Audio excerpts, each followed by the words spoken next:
Assalamualaikum warahmatullahi wabarakatuh. My name is Mama Aiman bin Marwi. Number matrix AA192073. I am from station 7. Today I'm gonna talk about Servo motor. Go to the introduction.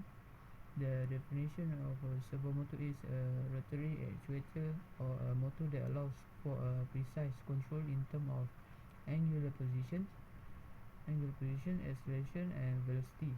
Basically, it has certain capabilities that a regular motor does not have. Consequently, it makes use of a regular motor and pairs it with a sensor for position feedback. Go to the types of servo motor, which is number one is DC servo motor have series motor, speed series motor, shunt control motor, permanent magnet shunt motor, and the second servo motor is AC servo motor. The third one is brushless DC servo motor. The fourth one is positional rotation servo motor, and the fifth one is continuous rotation servo motor, and the last one is linear servo motor. We go to the basic circuit. Here is the basic circuit diagram, which is have three inputs, which is VCC, ground, and periodic square wave signal. The pulse width of the square wave determines the speed and direction of the servo motor. In this case, we just need to change the direction to allow device to move forward, backward, left, and right. If the pulse width is under a certain time frame, the motor will drive in a clockwise direction. If the pulse width exceeds the time frame, the motor will drive in a counterclockwise direction. The middle time frame can be adjusted through a built-in potential meter inside the motor. The characteristic of servo motor or the requirement, which is the first one, the inertia of the servo motor should be less for precision and accuracy. The second one is it should have a fast response, which can be obtained by keeping high torque to weight ratio. The third one is the top speed characteristic should be linear. The fourth one is 4-quadrant operation is desirable by using further converters. The fifth one is it must stable operation, and the last one robust nature. The principal operation of servo motor. A servo motor consists of a motor DC or AC, a potentiometer, gear assembly, and a controlling circuit. First of all, we use gear assembly to reduce RPM and to increase torque of the motor. Say at the initial position of servo motor shaft, the position of the motor potentiometer knob is such that there is no electrical signal generated at the output port of the potentiometer. Now an electrical signal is given to another input terminal of the error detector amplifier.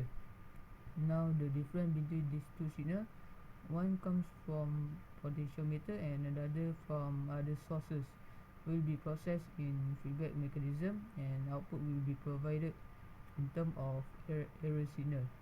This error signal acts as the input for motor, and motor start rotating.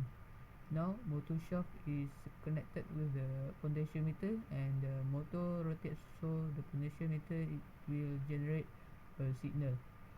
So as the potentiometer's angular position changes, its output feedback signal changes. After some time, the potentiometer reach at a position that the output of potentiometer is same as external signal provided. And in this condition, there will be no output signal from the amplifier to the motor input, as there is no difference between external applied signal and the signal generated at potentiometer, and in this situation, motor stop rotating.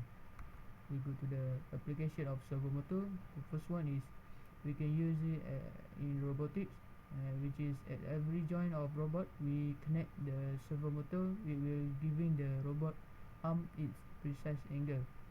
The second one is we can use in conveyor belts, which is servo motor able to move, stop, and start conveyor belt carrying product along to various stages. For example, in product packaging, bottling, and labeling. The third one is camera autofocus. It has highly precise servo motor built into the camera, corrects a camera lens to sharpen out or focus image. And the last one is solar tracking system.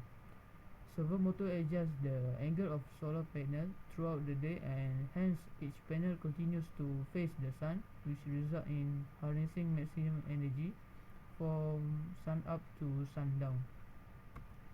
We go to the advantages and disadvantages servo motor. We go to the advantages of servo motor. The first one is high output power relative to motor size and weight. And the second one is encoder determine accuracy and resolution. The third one is high efficiency. It can approach 90% at light loads. And the fourth one, it has high torque to inertia ratio, which is can rapidly accelerate loads. We go to the disadvantages of servo motor. The first one is servo motor requires tuning to stabilize the feedback loop. The second one is servo motor will become unpredictable when something breaks, so it will need safety circuits. The third one is complex controller requires encoder and electronic support. And the last one is servo motor peak torque is limited to 1% duty cycle, and which can be damaged by sustained overload. So thank you for Sir Haji Kamal bin Jaafar for giving me opportunity for this assignment. Thank you for watching.